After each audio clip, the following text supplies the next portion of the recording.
하나님의 말씀 우리 함께 보길 원합니다. 마태복음 23장 13절서부터 15절입니다. 마태복음 23장 13절서부터 15절입니다. 우리 모두 자리에서 일어나서 하나님의 말씀 받도록 하겠습니다. 받들어 있습니다. 들으시기 바랍니다. 화 있을진저 외식하는 서기관들과 바리새인들이여, 너희는 천국 문을 사람들 앞에서 닫고 너희도 들어가지 않고 들어가려 하는 자도 들어가지 못하게 하는도다. 화 있을진저 외식하는 서기관들과 바리새인들이여, 너희는 교인 한 사람을 얻기 위하여 바다와 육지를 두루 다니다가 생기면 너희보다 배나 더 지옥 자식이 되게 하는도다. 하나님의 말씀입니다. 자리에 앉아주시기 바랍니다. 기도합니다. 하나님, 다소 무서운 그리고 두려운 말씀을 오늘 함께 봅니다. 그리고 또 이 말씀이 지금 우리에게 필요한 이유가 있음을 믿습니다. 오늘 이 말씀을 받는 주의 백성들이 하나님의 음성으로 듣게 하시고, 말씀을 전하는 부족한 종도 성령님에게 의지하여 말씀을 선포하게 하여 주시옵소서. 모든 어둠의 세력들을 우리 가운데서 제하시며 그 하나님의 온전하심만이 높아질 수 있는 시간 되도록 도와주시기 원하며, 살아계신 예수 그리스도의 이름으로 기도하옵나이다. 아멘. 지난주일 말씀드린 대로 오늘부터 시작되는 이 7가지 화 있을진저, 이것은요 대상이 지난번과 동일하게 외식하는 서기관과 바리새인들입니다. 그들이 하나님의 말씀을 가르치고 그 율법을 지키려고 노력한다는 점에 대해서는 인정하지만, 그들의 행위는 지적하신 것이, 그것에 대한 부연 설명과 같은 것이 이 7개의 화 있을진저의 내용입니다. 그래서 총 7가지 중에 6가지가 화 있을진저라는 문구가 앞에 들어갑니다. 곧 지난번 외식하는 그들의 행동에 대해서 그들에게 화가 임할 수밖에 없는 이유를 열거하신 게 바로 이 7가지 화입니다. 오늘은 첫 번째와 두 번째 화가 임하는 이유, 즉 구원과 관계된 천국 백성이 될 수 없게 된 것에 대해서 말씀하시기에 이 두 개를 하나로 묶어서 오늘 나누도록 하겠습니다. 그 누구도 외식하는 모습이나 삶에 대해서 자유할 수는 없습니다. 특히 그 외식함이 하나님의 말씀과 연관된 신앙생활이라는 점에서는 우리가 심각하게 오늘 말씀을 받아야 할 것입니다. 자, 그러면 13절에 있는 첫 번째 화 있을진저라는 내용입니다. 이것은 천국 문을 닫는 자들이기 때문에 이들에게 화가 있다라고 말하고 있습니다. 혹시 영웅이라는 뮤지컬 보셨나요? 안중근 의사 나오는 뮤지컬인데 영화로 이번에 새로 나왔대죠. 근데 거기에 이런 제목이 있더라고요. 누가 죄인인가. 그래서 코미디에서도 여기저기서 패러디하는데 저도 좀 패러디해 보려고요 오늘. 누가 죄인인가, 누가 죄인인가, 외식함으로 천국 문을 닫고 자기도 다른 사람들도 들어가지 못하게 한 죄, 이러면서 쫙 나열하는 거예요. 바로 이 죄 때문에 그들이 외식하는 자들로서 화를 받을 수 없게 된다라고, 죄인이라고 말하고 있습니다. 이들이 한 외식으로 천국 문을 잠그고 자신들도 들어가지 않으면서 다른 사람들도 들어가지 못하게 했습니다. 그런데 오늘 말씀을 보면 14절에 없음 이렇게 써 있는데, 제가 찾아보니까 이런 말씀이 기록되어 있더라고요. 다른 고대 사본에 첨가되어 있는 기록입니다. 이 위선자인 율법학자들과 바리새이 사람들아, 너희에게 화가 있다. 너희는 과부의 집을 삼키고 남에게 보이려고 길게 기도한다. 그러므로 너희는 무서운 심판을 받을 것이다. 결국 속과 겉이 다른 외식함에 대해서 부연 설명한 내용이기 때문에 합의를 시킬 수 있다라고 생각합니다. 먼저는 이 외식함으로 자신도 천국에 들어가지 못하는 화를 당하게 된다라고 말하고 계십니다. 여러분, 그들은요 평생 영원한 생명의 지식인 하나님의 말씀을 필사하고 가르치는 일을 했습니다. 또한 그 율법의 말씀을 지키는 것을 목숨보다 더 소중하게 여겼던 사람들이 서기관과 바리새인들입니다. 그렇다면 다른 사람들은 몰라도 그들 자신들은 천국문을 열고 들어갈 수 있었어야 했습니다. 그런데 하나님의 말씀은 알지만 그 말씀대로 살지 못하는 외식적인 삶으로 말미암아 구원에 이르는 천국문을 통과하지 못하는 화가 그들에게 임한다고 오늘 말씀하고 계신 것입니다. 참으로 답답할 노릇이고 분통 터질 일입니다. 또 부연해서 말씀하시기를 외식함으로 나뿐만이 아니라 다른 사람에게도 영향을 주기 때문에 그들에게는 화가 있을 것이라고 말하고 있습니다. 영적 지도자의 외식이 자신만 구원받지 못하면 자업자득으로 끝날 수 있겠는데 그들의 영향으로 억울한 사람이 생긴다는 것입니다. 서기관과 바리새인들은 다른 사람들에게 하나님의 말씀을 알게 하고 그로 인하여 구원에 이르는 천국문으로 들어가게 하는 역할을 했어야 합니다. 왜냐하면 그들의 역할은 마치 천국문의 열쇠를 가진 것과 똑같아서 사람들에게 그 문을 열고 들어갈 수 있게 구원의 길을 바로 가르치는 것들이 그들의 역할이었기 때문입니다.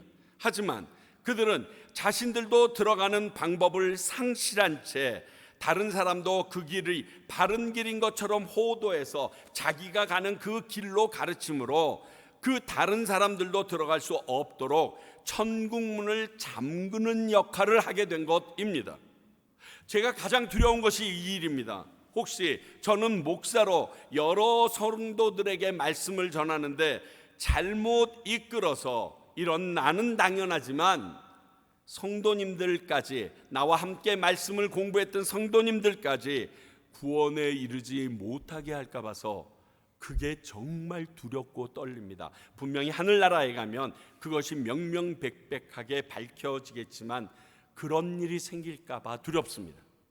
여러분, 이것은요 JMS나 신천지 같은 이단들에게만 국한된다라고 생각하지 마십시오. 그게 큰 착각입니다. 교회 지도자는 물론요 예수 그리스도를 믿는 사람들이라면 누구든지 이런 역할을 할 수 있어요. 교회 다니는 사람들이라면 이런 역할을 할 수 있기 때문에 그렇습니다. 차라리 예수님 당시에 세리나 창녀같이 자신들이 죄인임을 아예 인식하고 모든 사람들이 말하는 건 고사하고 나도 죄인이라고 인식하고 있다면 이 죄에 대해서만큼은 이런 외식과는 거리가 멀었을 겁니다. 그러니까 우리가 내가 죄인임을 인식하고만 있다라면 내가 난 죄인 맞아라고만 하면 이러한 외식에서는 거리를 둘 수 있다는 겁니다. 우리도 다른 사람만 비난하지 말고 항상 두려운 마음으로 말씀을 대해야 합니다. 또 그 말씀대로 행하기 위하여 최선을 다하는 모습이 있어야 합니다. 그리고 그 말씀대로 순종하지 못했을 경우엔 우리가 죄인임을 고백하고 회개하면서 주님 앞으로 나아가는 것을 주저하지 말아야 합니다. 결국 이 외식된 삶이 천국문을 닫는 역할을 했기 때문에 그들에게 화가 있다라고 선포하신 것입니다. 말씀대로 순종하지 못하고 다른 사람에게는 그렇게 살라고 하는 것은 강요하는 꼴이라고 지난주일 배웠습니다. 그러면 나도 다른 사람도 천국에 들어가지 못하게 됩니다. 다시 말씀드리지만 혹시 내가 천국 문을 닫는 자가 아닌지 돌아보아야 합니다. 영적 지도자가 아니라도 믿는 자로서 충분히 있을 수 있는 일입니다. 우리 과테말라 땅 이 안에서만 돌아보아도 많이들 경험하고, 이런 믿는 사람들, 그 믿는 사람이 중직자나 교회 목사일 경우에 이 일로 인하여 낙심하거나 실족해서 교회를 떠났다는 이야기 심심치 않게 듣지 않습니까? 바로 그 경우가 여기에 해당합니다. 그러니까 이러한 이야기를 들으시면 여러분 열받지 마십시오. 어차피 하늘나라 가면 그 사람 못 봅니다. 안타까움으로 그 사람을 위하여, 그 목사님을 위하여, 그 교회를 위하여 기도해 주어야 합니다. 15절에 나오는 두 번째 화 있을진저는 지옥 자식을 만드는 자들이기 때문에 화가 미친다고 말하고 있습니다. 다시 노래로 대답하자면, 누가 죄인인가, 누가 죄인인가, 열심히 다니며 전도해서 자기보다 더 지독한 지옥 자식으로 만드는 죄. 하나님과 하나님의 율법에 관심이 있었던 이방인들은 두 부류가 있었다라고 역사가들은 말합니다. 한 부류는요, 율법을 지킬 뿐만이 아니라 할례까지 받아서 유대인들과 동일한 삶을 살았던 개종자들이 있었다고 합니다. 또 다른 분은요, 율법에는 관심이 있어서 율법을 지키는 삶을 살기는 했지만 할례까지는 받지 않았던 개종자들이 있었다고 합니다.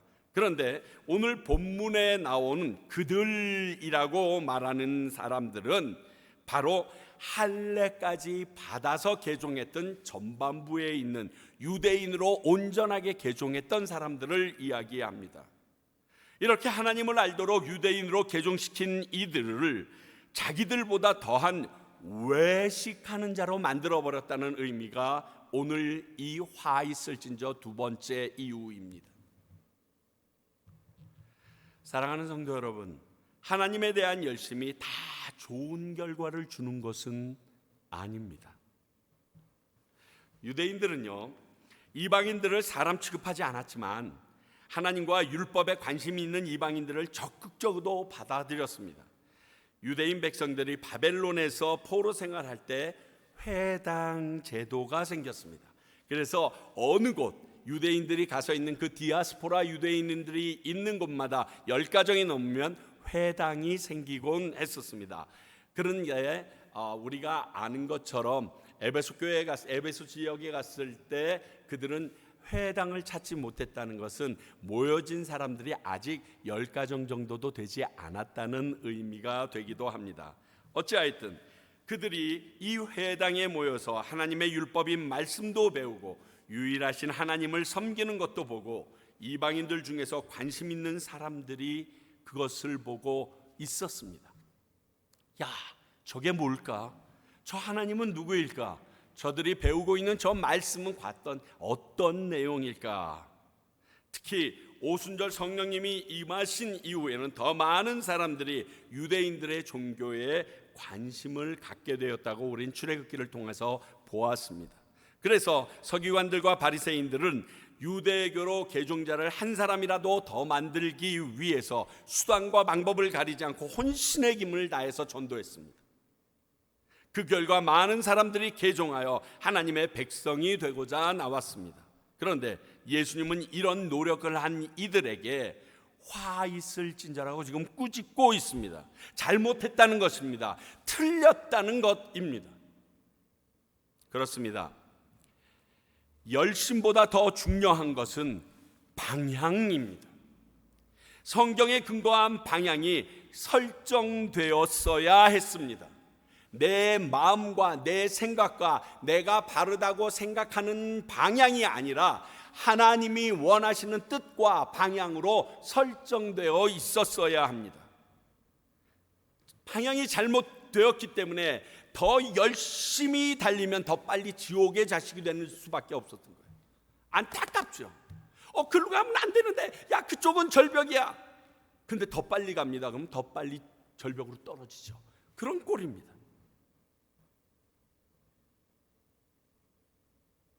우리가 이 일에 대해서는 같이 배운 적이 있습니다. 그 대표적인 인물이 누구라고요? 사도 바울이라고 말씀드렸습니다. 그 사도 바울에게 예수님께서 나타나셔서 이렇게 말씀하셨대죠.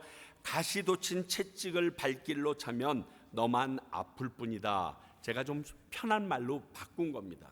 채찍에 가시가 있는데 그것을 계속 소가 발로 찹니다. 그럼 지 발만 그 채찍에 있는 가시에 찔려서 아프죠.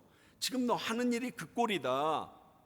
네가 열심히 하나님의 일을 한다 그러고 나의 일을 한다라고 그러고 뛰어다니고 있는데 이것은 네가 너를 아프게 하고 망치는 일이다라고 단적으로 예수님께서 바울 사도가 다메섹 도상까지 예수 믿는 사람 잡으러 갈 때 하셨던 말씀입니다. 바로 이 내용이 오늘 이 모습입니다.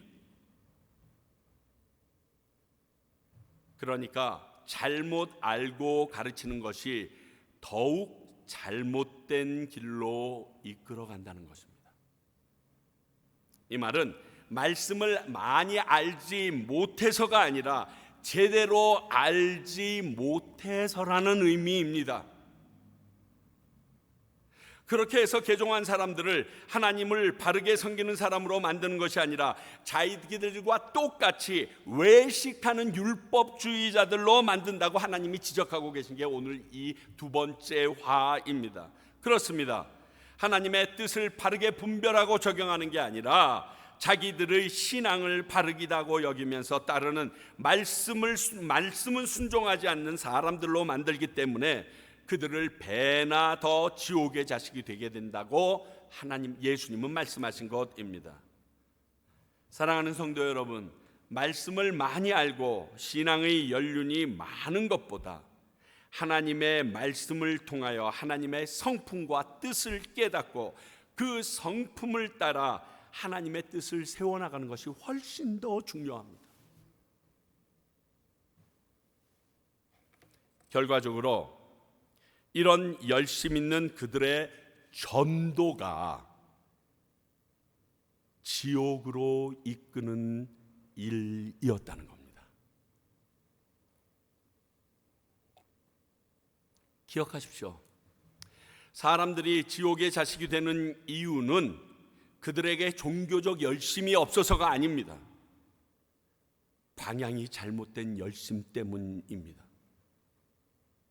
그러니까요, 교회 안에서도 예수님을 믿는다고 엄청 열심을 내는 사람들 중에 하나님의 뜻과 하나님의 음성을 제대로 분별하지 못하는 사람들은 그 열심이 종국에 그들을, 그리고 그 사람들을 롤모델로 삼는 사람들을 지옥으로 이끌 수 있다는 어마무시한 이야기가 이 말씀이에요. 가볍지가 않아요. 생각해 보세요. 열심히 전도한 결과가 다른 사람들을 지옥으로 인도하게 됐다는 것을 아는 순간 그들은 얼마나 허무하고 상실감이 크겠습니까? 모르는 거예요. 그래서 이걸 깨달은 사도 바울이 뭐라고 얘기합니까? 나는 죄인 중에 괴수고 그리고 모든 것이 다 하나님의 은혜라라고 자기의 공로가 없음을 완전히 두 손 들고 선포할 수밖에 없는 겁니다. 내 똑똑으로, 내 분별력으로 이게 하나님의 일이라고 생각하고 열심히 달렸는데 내가 그 열심을 냈던 모든 모습이 스데반을 죽이는 결과였고 그 옆에서 스데반을 죽이는 자들의 옷을 맡음으로 말미암아 그들도 지옥의 자식으로 만드는 노력을 했던 사람이라는 걸 나중에 깨닫고 망연자실한 거예요. 내가 어떻게 하나님 나라 들어가지? 내가 어떻게 하나님의 일을 열심히 했다라고 생각하지? 그러니까 고백하는 거예요. 저는 무익한 종입니다. 저는 한 거 아무것도 없습니다. 그저 달려갈 길 달리고 끝났습니다. 내 공로 없습니다. 뿐만이 아니라 모진 고통과 핍박이 있어도 내가 이미 저질렀던 그 잘못을 만회하게 하여 나의 이러한 행동과 삶을 통하여 이미 지옥 자식 만들었던 사람이 있었음을 인식하게 된 사도 바울은 C급해서 목숨 걸고 바른 예수 그리스도를 전하기 위하여 자기의 목숨도 아깝게 여기지 않을 수밖에 없었던 것입니다. 깨달으면 살아있는 동안은 그것을 회복할 기회가 있습니다. 시간이 있습니다. 문제는 죽을 때까지 자기의 행위가 하나님의 일인 줄 착각하고 다니는 사람들이 안타까울 뿐입니다. 여러분, 말해주면 알까요? 여러분 성도님들이 목사님에게 그거 우리 지옥으로 이끄는 길입니다 이야기하면 파면 안 당하면 다행 아니겠어요? 교회의 오래된 장로님들과 재직들에게 당신들의 그런 모습이 우리를 지옥으로 이끕니다 라고 얘기했을 때 비난받지 않겠어요? 쉽지 않은 일입니다. 그러므로 성령님의 도움이 없이는 우리는 그 누구도 예수 그리스도를 주라 할 수 없고 내가 죄인이라고 시인할 수도 없는 존재인 것을 아셔야 합니다. 하나님의 말씀을 바로 알고 외식하지 않고 그 말씀에 순종하는 일이 이렇게 중요합니다. 나뿐만 아니라 다른 사람도 구원할 수 있기 때문에 그렇습니다. 반대면 나뿐만 아니라 다른 사람들도 지옥으로 이끌어갑니다. 이것이 오늘 두 가지 화에 대한 이야기인데 저는 오늘 본문 말씀을 통해서 또 깨닫게 된 게 몇 가지가 있습니다. 외식하는 서기관들과 바리새인들에게 예수님이 화가 있을 거라고 한 두 가지 이유 외에 오늘 말씀에서 얻은 교훈은 먼저는 모든 바리새인들과 서기관이 다 외식하는 자들은 아니었다라는 사실입니다. 저는 다시 한번 이런 예수님의 모습에 고개가 숙여집니다. 역시 우리 예수님. 자, 오늘 말씀 한번 보세요. 화 있을진저 외식하는 서기관들과 바리새인들이요. 한번 더 읽어보시겠어요? 화 있을진저 외식하는 서기관들과 바리새인들이요. 자, 이 말은요, 화가 임하지 않는, 외식하지 않는 서기관과 바리새인도 존재하고 있음을 우리에게 암암리 알려주십니다. 그래서 모든 바리새인과 서기관이라고 얘기하지 않고 그 앞에 외식하는 이라는 이 관용구를 싹 집어넣어 놓았던 것입니다. 우리 지난번 이들의 행위는 배우지 말고 이들이 가르쳐주는 그 율법의 말씀과 가르침은 배우라고 얘기하는 그 예수님의 모습을 통해서 우리가 이 부분을 한번 나눈 적이 있습니다. 하나님은 싸잡아서 비난하시거나 꾸짖지 않으시는 성품을 가졌다라고 지난주일 얘기했는데 오늘 또 그러십니다. 아주 끝까지 보호할 사람들은 보호해 주시는 하나님입니다. 여러분, 우리 예수님으로 인하여 억울하게 당할 일 없습니다. 이것을 믿으셔야 합니다. 왜? 하나님의 성품은, 성령님의 성품은 분명히 그런 분이신 것을 성경을 통해서 이렇게 너무 자세하게 알려주고 계십니다. 우리가 잘 아는 대로 예수님에게 호의적이었던 사람들 중에 아리마대 요셉, 니고데모 전부 다 누굽니까? 바리새파 사람들입니다. 당시 산헤들린 공의회 회원들, 즉 국회의원들이었습니다. 그래서 예수님은 그러한 사람들도 있기 때문에 외식하는 서기관과 바리새인이라고 구분해서 말씀하고 있다는 겁니다. 야, 목사들 다 똑같아. 교회 다 똑같이 봐. 아유, 장로들은 뭐야. 이렇게 얘기하는 사람들은요, 예수님의 성품을 안 닮은 겁니다. 예수님의 성품을 닮은 사람은 그 마음이 모든 사람을 껴안고 싶어 합니다. 최소한 보호해줘야 될 사람, 그리고 그 위로해줘야 될 사람들을 구분할 수 있는 눈과 마음이 있어요. 그 성품 담고 싶지 않으세요? 전 지금 심하게 담고 싶습니다.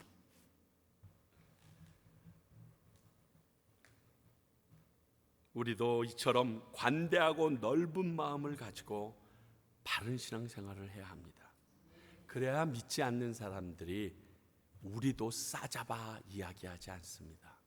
얘기하면 죄송하지만 제가 그분에 대해서는 이런 좋은 점이 있다고도 들었는데요. 그러면 앞에서 자기 의견이 관철되지 않아서 화낼 수가 있습니다. 그러나 뒤에서는 저 사람은 분명해. 그러니까 어디 가서도 나에 대해서도 그렇게 대변해 줄 사람이야. 그렇잖아요, 여러분. 목회자가 뭐라고 얘기할 때 아닙니다 라고 얘기하거나 그것의 진위는 이렇습니다 라고 얘기하면 여러분들도 좀 마음이 평안하지 않습니까? 우리 목사님은 우리 교회 장로님은 그것은 정확하게 구분할 수 있는 사람이기 때문에 어디 가서 함부로 그렇게 말질하실 분은 아니야. 느껴지잖아요. 똑같은 것입니다. 그러므로 우리가 먼저 그 관대하고 넓은 마음을, 이 예수님의 마음을 품을 수 있었으면 좋겠습니다. 두 번째는 열심히 한다고 다 하나님께 칭찬받는 게 아니라는 거죠. 하나님에 대해, 말씀에 대해 바로 알고 또 하나님이 말씀하시는 의도를 바로 깨달아 가르치지 못하면 더 위험할 수도 있다는 겁니다. 이 말이 신앙생활이나 교회에 열심을 내지 않아도 된다는 말이 아닌 거 아시죠? 괜히 거기다 이렇게 접목시키지 마세요. 왜 열심히 해야 하는지, 언제 그렇게 열심을 내어야 하는지 분별할 수 있어야 됩니다. 그게 보여야 돼요. 왜냐하면 오늘 말씀은 하나님을 전하는, 전도하는 일이었습니다. 이걸 누가 막습니까? 그런데 거기에 열심을 냈던 바리새인과 서기관들을 꾸짖으셨습니다.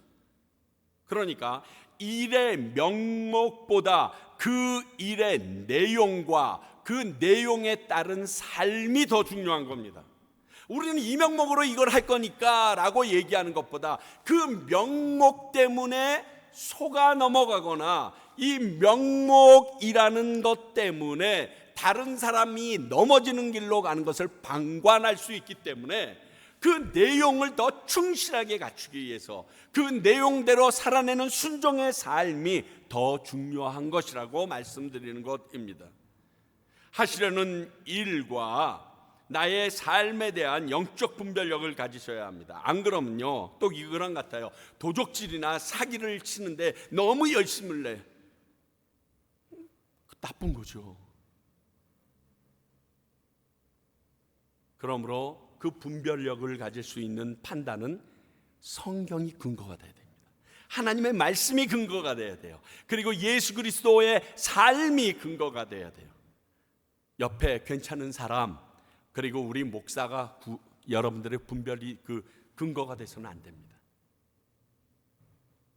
마지막으로 하나 더, 하나님은 우리가 있는 모습 그대로 나오길 원하십니다. 이게 외식하지 않는 거예요. 그래야 우리에게 오셔서 치유하시고 회복시키실 수 있기 때문에 그래요. 이렇게 못하는 것이 겉과 속이 다른 외식하는 모습입니다.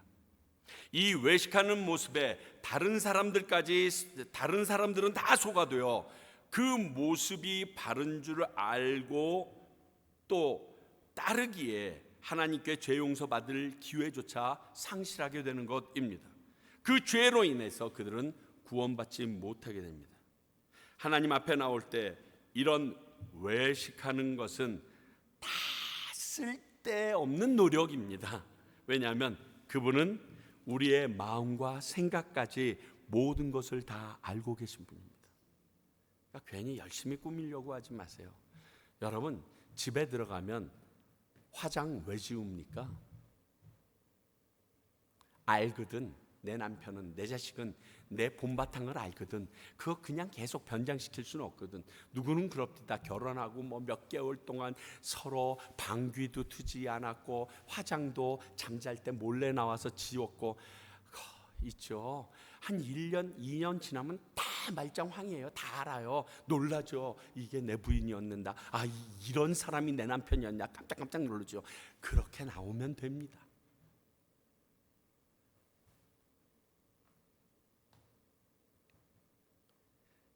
새 나가지 않은 유일한 분위기에 오직 그분 앞에서만이라도 나를 다 열어보이시면 됩니다. 거긴 데드엔드예요. 더 이상 갈 수 없는 길이에요. 그래서 말이 펴지지가 않아요. 우리 주님 앞에서는. 그러니까 그분 앞에서 철푸덕, 하나님, 나 이런 죄를 졌어요. 나 이런 놈이에요. 나 이런 삶을 살았어요. 어떻게 해요? 그렇게 나가시면 됩니다. 의원이 병든 자에게 필요하듯이 예수님도 자신이 죄인임을 인정하는 자들에게 다가가시고 고쳐서 회복시킨다고 말씀하셨기 때문에 그렇습니다. 여러분, 이 찬양 잘 아시죠? 있는 모습 그대로, 있는 모습 그대로, 있는 모습 그대로 오시오. 하나님은 당신이 있는 모습 그대로, 있는 모습 그대로 오시길 원하십니다. 여러분, 이 내용을 보면 너무 단순하고 어떻게 보면 찬양 같지 않은 느낌까지 들기도 합니다. 근데 오늘 말씀에 비춰보면요, 이 찬양은요 참으로 귀하고 너무 중요한 내용입니다. 외식하지 마세요. 그 모습 그대로 죄인임을 고백하며 주께 나오세요. 이거예요. 그러니까 너무 중요한, 오늘 이 외식하는 서기관과 바리새인들아라는 욕을 먹지 않을 수 있는, 이 땅에서 우리가 살아갈 수 있는 또 하나의 방법을 가르쳐주고 있는 어마무시하게 단순하지만 귀한 찬양입니다. 이것이 외식함이 없는 우리를 부르시고 고치시겠다고 약속하시는 내용이기 때문에 그렇습니다. 최소한 우리가 이 예배 가운데 나올 때, 하나님 앞에 기도하기 위해서 주님 앞에 나올 때는 이 모습으로 그대로 죄인임을 고백하며 나올 수 있어야 합니다. 오늘 화가 있으리라고 꾸짖으신 서기관과 바리새인들은 이렇게 하나님 앞에 나오지 않는 사람들이었음을 기억하십시오. 그들에게는 그들이 미처 생각하지 못했던 화가 있었습니다. 그 길에 서지 않는 저와 여러분들이 되기를 소원합니다. 기도하겠습니다. 하나님 아버지, 오늘 귀한 말씀으로 우리와 함께하여 주시니 감사합니다. 그리고 나를 보게 하여 주시니 감사합니다. 그리고 내가 어느 길에 서 있어야 될지 알려주시니 감사합니다. 내가 이 알게 된 지식, 깨달은 것을 내 마음판에 새기고 내 삶 속에 실천할 수 있도록 도와주시옵소서. 내가 바라고 따를 분은 오직 한 분, 예수 그리스도밖에 없음을 다시금 확인하는 시간 되게 하여 주시옵소서. 예수님 이름으로 기도하옵나이다.